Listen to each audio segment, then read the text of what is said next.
Hello everyone. Today we are going to talk about semantic elements in HTML, and these are the kind of elements that are there.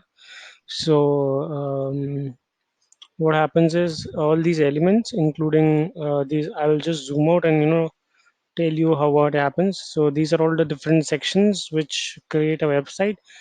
So uh, that's how you do it, and I will talk about each of these elements and how they work individually. We have done a website on this. You can see the previous video. So let's get started. I've kept my emulator open, and in this we'll start typing so that we can understand what these elements are. I'll try to keep the zoom level maximum so that it's visible. Yeah, the HTML tag is quite visible. Or maybe let's do one thing. Let's keep it in the text editor, and then you will take it there in the emulator, and then uh, see the output.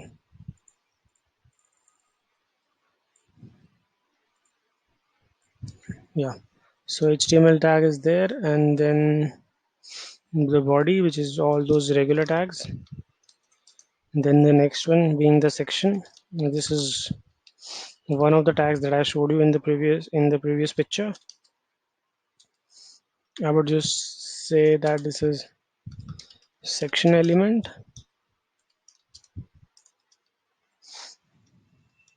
Then I would say it's a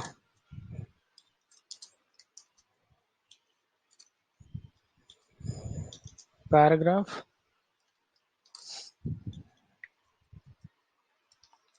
Paragraph in the section element.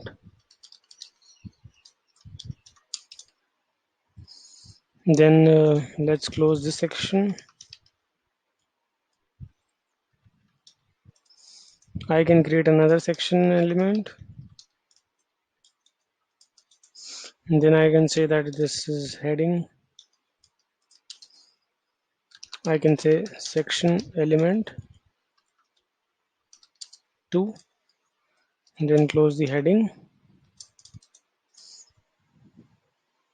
and add one paragraph. Just say it is a paragraph.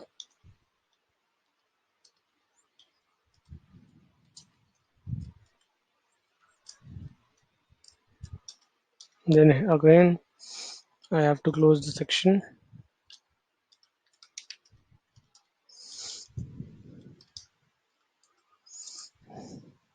Then the body, then HTML. Take it all, put it in the emulator, click on run.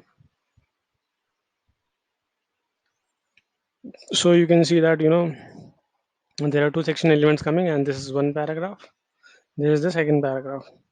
Then let's move to another element, which is called the article element. So for this one, um, let's get rid of the section first, and then override with the article. Yeah, let's just remove the section tags and then put it under articles, so that we don't have to type the contents again and again, and because we just want to see how these tags works. These tags work in a certain way according to the way we build a website. So now we have the article element, then change section to article,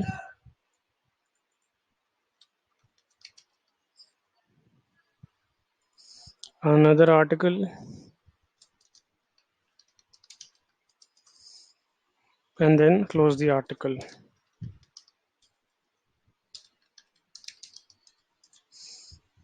The only difference being that there's different naming convention. Close this article as well.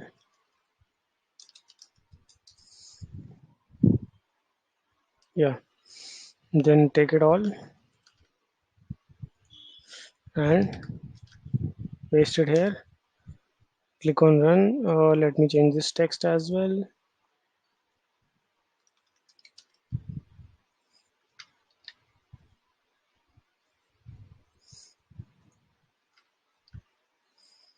Yeah, so you can see that that now I have the article element, which is another semantic element.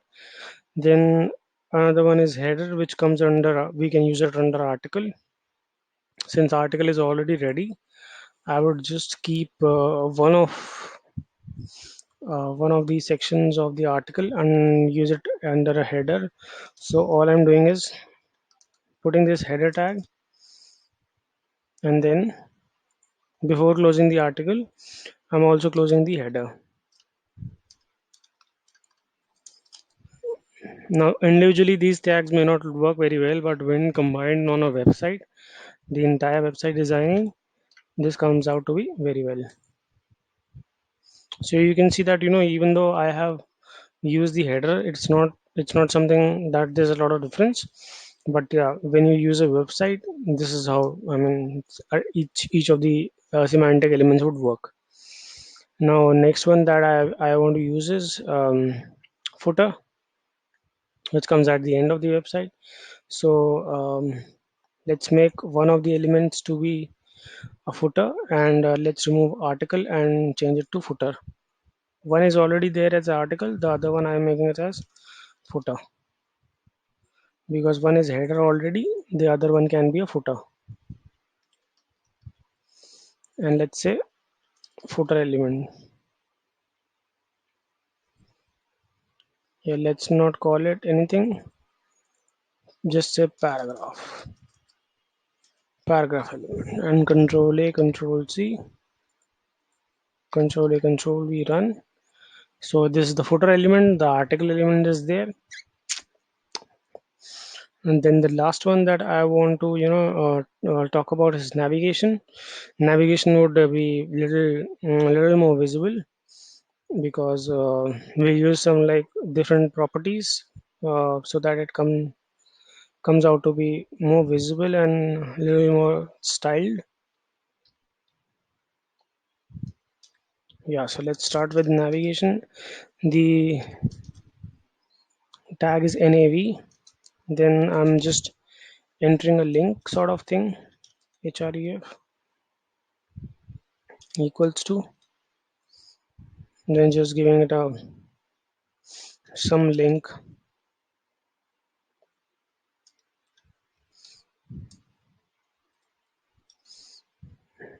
That link may not be clickable, but that really doesn't matter for us. We just make it as link 1, link 2, link 3, and just want to show you how navigation works. So from HTML, then it becomes CSS, then style, then code, and just make it as link 2, link 3, link 4.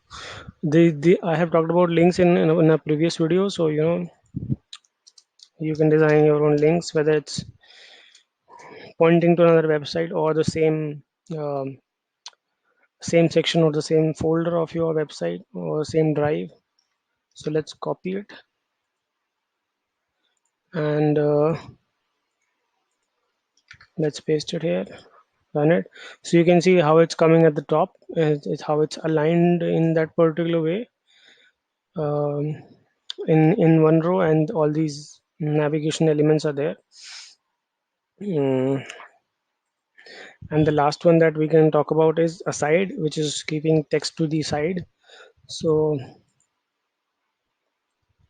uh, let's make it as aside,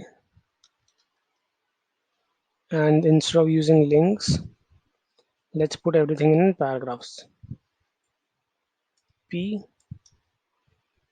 and then this will also P. Let's get rid of the links. Let's get rid of navigation as well, or let's make it as aside. And then I would just say it's a HTML paragraph. Copy everything, put it in your emulator, run it, and that's it. So that's it for this video, and we'll talk about other elements in the